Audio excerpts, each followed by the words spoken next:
মুই কমপক্ষে 10টা মিনিট চশমাটা কমপক্ষে 10টা মিনিট পানি খেয়েছি। পানি খেয়ে মোর পেটটা ফুললে অবস্থা হয়েছে কি কোন দর্শক। তাই তোকে আমি খাওয়াইয়া পড়াইয়া কিনলেগে মির্জাপুর পারলাম।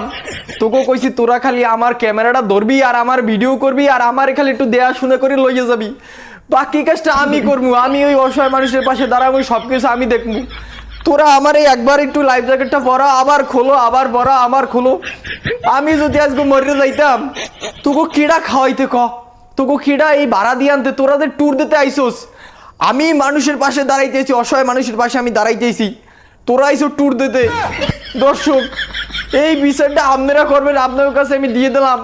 আমার যদি আপনার দিকে হয়েছে কি হেলিকে কি আমি কি অসহায় মানুষের পাশে দাঁড়াইতে পারবো না? সবাই খেলে আমার নিয়ে ট্যুর গলে, আমি পানি খেয়ে আমার পেটটা ফুললে হয়েছে কি দেখেন। আর আমার ঘরের বিড়ির ঘরের বিড়ি